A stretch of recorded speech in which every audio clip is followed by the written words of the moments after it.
Hello friends, आप सभी का स्वागत है स्टडी विद अपित में। तो आज की इस वीडियो में हम क्लास 10th वालों के लिए प्रश्नावली 3.4 का जो दूसरा नंबर क्वेश्चन है और दूसरे नंबर में जितने भी क्वेश्चन है सबके सब भाषा वाले क्वेश्चन हैं, तो जो कि बहुत ज्यादा इंपॉर्टेंट है। तो चलिए दोस्तों, आज की वीडियो करते हैं स्टार्ट। और आज की इस वीडियो में हमारे पास जो भाषा दी गई है इसको पहले हमें समीकरण में कन्वर्ट करना है और उसके बाद उसको हमें विलोपन विधि से सॉल्व करना है। जितने भी क्वेश्चन इसके होंगे सबके सब विलोपन विधि से होंगे। तो ठीक है, तो चलिए दोस्तों सबसे पहले क्वेश्चन पढ़ लेते हैं। क्वेश्चन क्या है? यदि हम अंश में एक जोड़ दें और हर में एक घटा दें तो भिन्न एक में बदल जाती है। यदि हर में एक जोड़ दें तो वह 1/2 हो जाती है। तो हमें भिन्न ज्ञात करना है। तो हमें क्या ज्ञात करना है? भिन्न। ठीक है, तो भिन्न कैसे ज्ञात करेंगे? सबसे पहले हमने माना, हम मान लेते हैं कि अंश को हमने x माना। किसको? अंश को हमने x मान लिया और हर को हमने क्या माना? हर को हमने y मान लिया।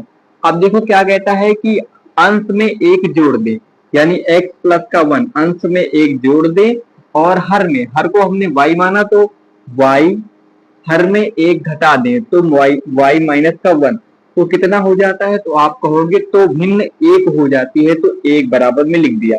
अब देखो ये बटे में है, बराबर के उस पार ले जाएंगे तो ये हो जाएगा x प्लस का 1 और ये हो जाएगा y माइनस का 1, यानी कि x, और इसको इस पार लाएंगे तो इधर प्लस में इधर माइनस में हो जाएगा तो y माइनस का 1, और ये माइनस में हो जाएगा वो उस पार जाएगा तो इधर हो जाएगा -1 हो जाएगा माइनस का 2, यानी समीकरण नंबर 1 बन गया। अब समीकरण 2 बनाएंगे। समीकरण 2 में क्या कहता है? इधर लिखा है कि हर में एक जोड़ दे। इसमें अंश की बात नहीं हो रही, सिर्फ कह रहा है कि हर में एक जोड़ दो। तो हर में एक जोड़ देते हैं। हर में क्या? अंश में कुछ नहीं जोड़ेंगे, हर में एक जोड़ देंगे तो कितना हो जाता है? तो ये हमारा 1/2 हो जाता है, 1/2।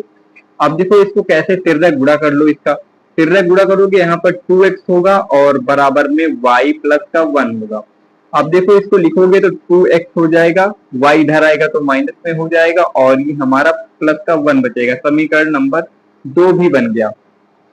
अब देखो क्या करेंगे, इसमें क्या करेंगे हम? देखो हम समीकरण 2 अब क्या करेंगे?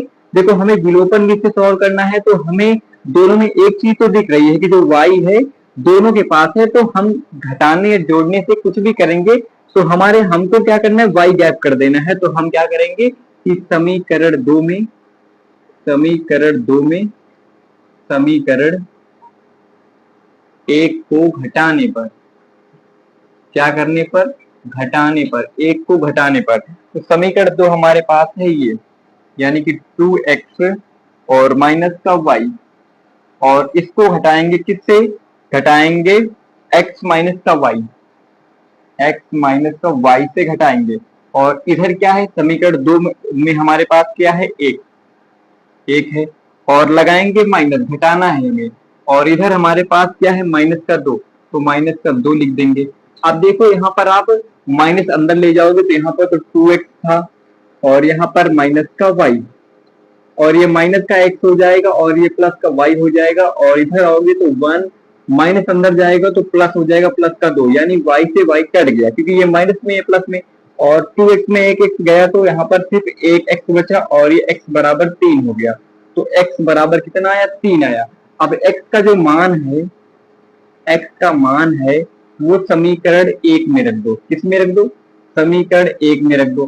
समीकरण 1 हमारे पास क्या है? x माइनस का y बराबर माइनस का 2, x की वैल्यू है 3, तो रखेंगे 3 माइनस का y और बराबर माइनस का 2, यानी कि आप रखोगे माइनस का y हो जाएगा, और इसको जब बराबर को उस पार ले जाओगे, इधर तो प्लस में है उधर जाएगा माइनस में हो जाएगा, तो माइनस का 2 और माइनस का 3 हो जाएगा, तो माइनस का y बराबर हो जाएगा माइनस का 5, माइनस माइनस कट जाएगा, y बराबर आपका दोस्तों 5 आ जाएगा।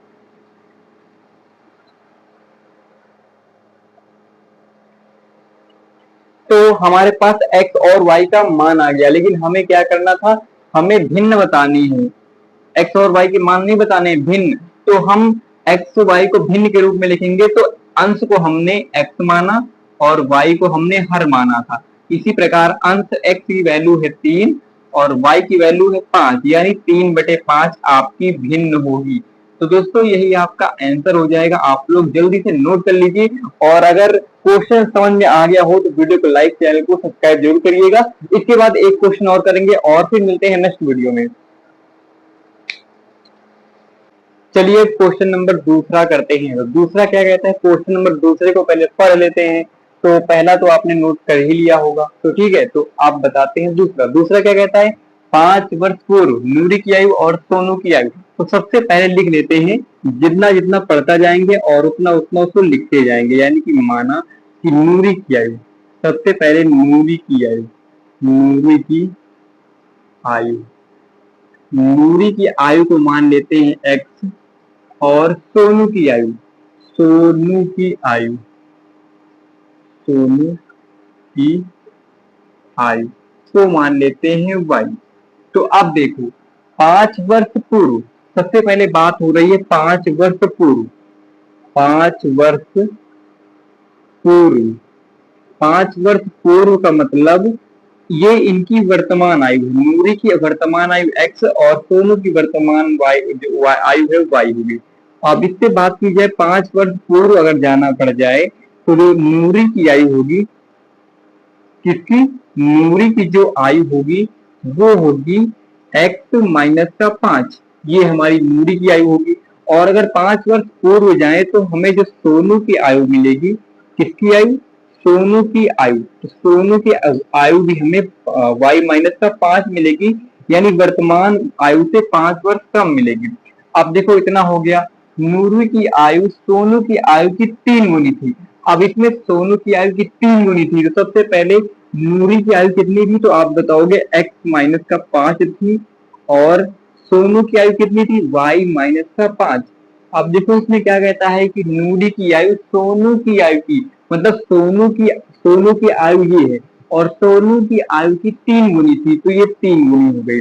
अब इसको सॉल्व करोगे तो ये हो जाएगा x माइनस का 5, और इसको सॉल्व करोगे तो 3y और माइनस का 15 हो जाएगा, यानी x माइनस का 3y और बराबर, इसको इधर ले जाओगे ये हो जाएगा माइनस का 10, क्योंकि इधर जाएगा तो ये प्लस में हो जाएगा, और 15 में से 5 जुड़ जाएंगे, माइनस के 15 में अगर प्लस के 5 जोड़ेंगे तो हमारा माइनस का 10 बचेगा, यानी आपका समीकरण नंबर 1 बन गया। अब देखो बात करते हैं 10 वर्ष पश्चात की, 10 वर्ष पश्चात की, 10 वर्ष पश्चात, 10 वर्ष पश्चात। अब देखो आपको वर्तमान आयु तो पता ही है, अब बताता है 10 वर्ष पश्चात, तो 10 वर्ष पश्चात हमने लिख दिया। अब कहता है नूरी की आयु सोनू की आयु की 2 गुनी है, तो नूरी की आयु कितनी होगी, अगर 10 वर्ष पश्चात भी बात की जाए तो जो नूरी की आयु होगी, किसकी, नूरी की जो आयु होगी वो x प्लस का 10, यानी 10 वर्ष पूर्व की बात की जा रही है, 10 वर्ष ज्यादा की बात की जा रही है, पूर्व नहीं पश्चात की। पूर्व का मतलब पहले, तो पहले में आपने घटा दिया, अब 50 की बात की जा रही है तो इसमें 10 जोड़ोगे। और इसी प्रकार सोनू की आयु अगर पूछी जाए, सोनू की आयु तो y प्लस का हो जाएगा 10। अब इसी प्रकार आप देखोगे क्या कहता है कि नूरी की आयु सोनू की आयु की 2 गुनी, यानी नूरी की आयु हो जाएगी x प्लस का 10 और सोनू की आयु हो जाएगी y प्लस का 10, और किसकी गुनी है, सोनू की आयु की 2 गुनी है, तो 2 गुनी हमने कर दिया। अब इसको अगर सॉल्व कर लोगे तो कितना होगा, x प्लस का 10 और ये 2y हो जाएगा और ये प्लस का 20 हो जाएगा, तो ये x माइनस का 2y, और इसको जब बराबर के पार ले जाएंगे तो ये माइनस में हो जाएगा, यानी यहाँ पर 10। अब समीकरण नंबर हमारे पास 2 हो गए। अब समीकरण 1 ये रहा और एक समीकरण ये रहा। अब देखो क्या करेंगे, समीकरण 1 और समीकरण 2 को घटाने पर क्या करेंगे, घटाने पर समीकरण 1 और समीकरण 2 को घटाएंगे, तो घटाने पर समीकरण 1 और समीकरण 2 और समीकरण 1 घटाने पर, तो समीकरण 2 हमारे पास है x माइनस का 2y और बराबर का 10 है, और ये हमारे पास है x माइनस का 3y और बराबर हमारे पास है माइनस का 10, माइनस का 10 है यहाँ पर देख लो, माइनस का 10, और इसको घटाएंगे तो ये इसको घटाएंगे तो ये तो खत्म हो जाएगा, और इसको घटाएंगे तो ये हो जाएगा प्लस में, माइनस में था प्लस में हो जाएगा, और ये भी माइनस में था प्लस में हो जाएगा। तो अब देखो क्या करेंगे, अब इसमें एक 2y में 3y जोड़ोगे तो आपके पास एक y बचेगी, और 10 में 10 जोड़ोगे तो 20 हो जाएगा, यानी y की वैल्यू जो आपको मिली 20 मिल गई। अब y का मान कहाँ रखना है? y का मान समीकरण 1 में रखना है। समीकरण 1 में, समीकरण 1 में रखोगे अगर, मान लो समीकरण आपके पास पहला समीकरण ये है, x माइनस का 3 y की जगह पे रख देंगे 20 और बराबर माइनस का 10। तो देखो यहाँ पर x रहेगा और ये 20 से ही 60 हो जाएगा, और माइनस का 10 और प्लस का 60, यानी कि इधर माइनस में है, बराबर को उस पार ले जाएंगे तो प्लस में हो जाएगा, यानी x की जो वैल्यू होगी वो हमारे पास 50 हो जाएगी। तो y की वैल्यू 20 और x की वैल्यू 50। इसका मतलब क्या हुआ कि जो x की वैल्यू है वो हमारी नूरी की आयु है, यानी नूरी की जो वर्तमान आयु है वो 50 वर्ष है, नूरी की वर्तमान आयु। और सोनू की आयु की बात करें तो सोनू की आयु हो जाएगी 20 वर्ष। सोनू कितने वर्ष का है? 20 वर्ष का है, और नूरी 50 वर्ष की है। तो बस यही आपका दोस्तों आंसर हो जाएगा। कितना आंसर? x बराबर 50 और y बराबर 20, ये आपका आंसर हो जाएगा। तो आप लोग दोस्तों नोट कर लीजिए, और आज की क्लास बस यही रखते हैं। अगर क्लास पसंद आई हो तो वीडियो को लाइक कर देना, चैनल को सब्सक्राइब कर देना। मिलते दोस्तों नेक्स्ट वीडियो में, क्योंकि कल मेरा एग्जाम है और मैं अपना एग्जाम देने जाऊंगा। तो ये बस आज के लिए इतना ही, 2 ही क्वेश्चन मैंने कराए, बस इन दोनों क्वेश्चन को तैयार कर लेना, और अगली वीडियो में मिलते हैं। और चलिए दोस्तों, जय हिंद, बाय बाय, टाटा, नमस्कार।